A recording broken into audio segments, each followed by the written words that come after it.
আসসালামু আলাইকুম সুপ্রিয় সপ্তম শ্রেণীর শিক্ষার্থী, আমরা আজকে তোমাদের দ্বিতীয় অধ্যায়ের অনুসরণী 2.1-এর 5, 6 এবং 7 নম্বর প্রশ্নের সমাধান করব। তো দেখো, প্রথমে 5 নম্বর বলা আছে 15 কেজি চালের দাম 600 টাকা হলে এরূপ 25 কেজি চালের দাম কত? তাহলে 5 নম্বর, আমরা কিন্তু এই অঙ্কটি দুইভাবে করতে পারি। আমরা অনুপাতের মাধ্যমে করতে পারি এবং সাধারণ নিয়মে আমরা করতে পারি। তোমরা সাধারণ নিয়মে করলে কিন্তু এটা সহজ হবে। তাহলে দেখো কিভাবে। এখানে দেওয়া আছে 15 কেজি চালের দাম 600 টাকা, তাহলে আমরা লিখবো যে 15 কেজি চালের দাম সমান 600 টাকা। তাহলে আমাদের বের করতে হবে 25 কেজি চালের দাম। তাহলে আমরা এটা 1 কেজিতে নিয়ে যাব। সুতরাং 1 কেজি চালের দাম সমান তাহলে হবে 600 ভাগ 15 টাকা। এবার একবারে 25 কেজি, তাহলে সুতরাং 25 কেজি চালের দাম সমান 1 কেজির সাথে 1 কেজির যে দাম তার সাথে আমরা 25 গুণ করবো। তাহলে 1 কেজির দাম হচ্ছে 600 ভাগ 15, 600 ভাগ 15 গুণ 25। তাহলে এখানে আমরা যদি 15 দ্বারা 600 থেকে ভাগ করি, তাহলে 4 15 60 হয়, তাহলে হবে 40। তাহলে 40 এবং 25 যদি আমরা গুণ করি, তাহলে এটা হবে 40 এবং 25 গুণ করলে হবে 1000। তাহলে 1000 টাকা এটা হবে অ্যান্সার, অর্থাৎ 25 কেজি চালের দাম হবে 1000 টাকা। এখন দেখো 6 নাম্বার। একটি গার্মেন্টস ফ্যাক্টরিতে দৈনিক 550টি শার্ট তৈরি হয়। ওই ফ্যাক্টরিতে একই হারে এক সপ্তাহে কতটি শার্ট তৈরি হয়? তাহলে এটি আমরা সাধারণ নিয়মেই করব। দেখো, এখানে দৈনিক 550টি শার্ট তৈরি হয়। তাহলে 6 নম্বর, একদিনে, দৈনিক বলতে একদিনে শার্ট তৈরি হয় সমান 550টি। তাহলে এখানে আমাদের বের করতে হবে এক সপ্তাহে কতটি শার্ট তৈরি হবে। তাহলে সুতরাং এক সপ্তাহে শার্ট তৈরি হয় সমান 550 গুণ এক সপ্তাহ। যেহেতু এটা দিনে ছিল, আমরা এটা লিখছি সপ্তাহে, তাহলে আমরা এক সপ্তাহ দ্বারা এখানে গুণ করলাম। তাহলে এখানে 550 গুণ এক সপ্তাহ সমান 7 দিন। তাহলে এখানে এতটি শার্ট হবে। তাহলে 550 এবং 7 যদি আমরা গুণ করি, তাহলে দেখো 550 গুণ 7 3850।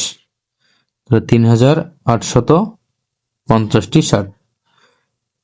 তাহলে উত্তর হবে 3850টি শার্ট।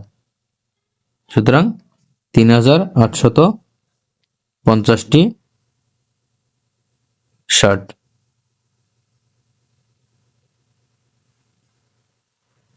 এটাই 6 নম্বরের অ্যান্সার। এখন 7 নম্বর। তো দেখো, 7 নম্বর বলা আছে কবির সাহেবের 3 পুত্রের বয়স যথাক্রমে 5 বছর, 7 বছর ও 9 বছর। তিনি 4200 টাকা 3 পুত্রকে তাদের বয়স অনুপাতে ভাগ করে দিলেন। কে কত টাকা পাবে? তাহলে 7 নম্বর, আমরা এখানে যদি প্রথম পুত্র ধরি, তাহলে এখানে প্রথম পুত্র হবে, দেখো 5 বছর, 7 বছর, 9 বছর। এই 3 পুত্রের বয়স হচ্ছে 5, 7, 9। তাহলে প্রথম পুত্র কোনটা হবে? যার বয়স বেশি সেটা হবে প্রথম পুত্র, আর তার চেয়ে যার বয়স কম 7, এটা দ্বিতীয় পুত্র, আর এটা হচ্ছে তৃতীয় পুত্র। তাহলে আমরা বলে যে প্রথম পুত্র অনুপাত দ্বিতীয় পুত্র অনুপাত তৃতীয় পুত্র সমান প্রথম পুত্র বয়স 9 বছর, তাহলে 9 অনুপাত দ্বিতীয় পুত্র 7, এরপরে তৃতীয় পুত্র 5। তাহলে আমরা এটাকে যদি চলক ধরে করি তবে হবে। এছাড়া আমরা এইটার সাধারণ নিয়মে করতে পারি। তো যদি আমরা সাধারণভাবে করি, তাহলে সেটা আমাদের এই অনুপাতগুলি যোগ করতে হবে। তাহলে আমরা এখানে যে অনুপাতগুলির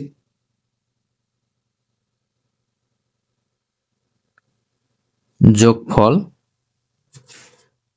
সমান 9 যোগ 7 যোগ 5। তাহলে 9 এবং 7 যোগ করলে 16, 16 এবং 5 যোগ করলে 21।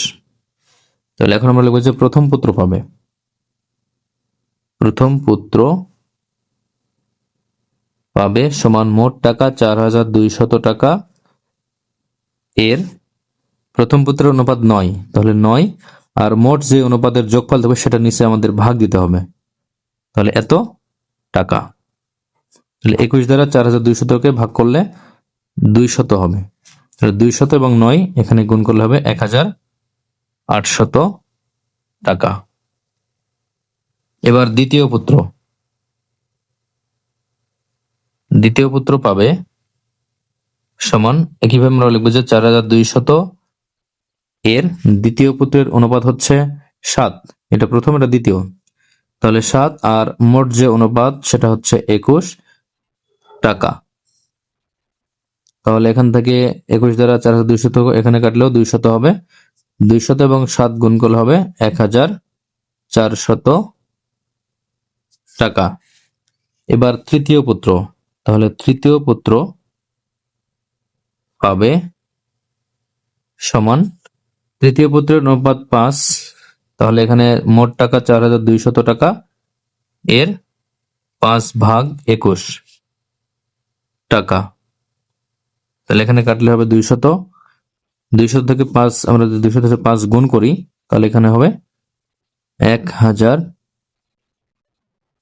টাকা। তাহলে দেখো আমাদের তিনটি পুত্রেরই কিন্তু টাকার পরিমাণ আমরা পেয়েছি, এখানে 18, 1,800 এবং 1,400 যোগ করলে হবে 3,200, এর সাথে 1,000 যোগ করলে 4,200, আমাদের টাকার অ্যামাউন্টটা কিন্তু মিলে গেছে। তাহলে আমরা এখন লিখব যে সুতরাং আমরা লিখব যে প্রথম পুত্র পাবে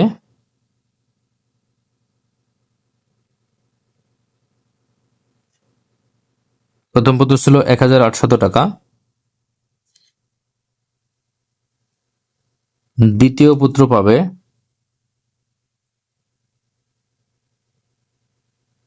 1,400 টাকা এবং তৃতীয় পুত্র পাবে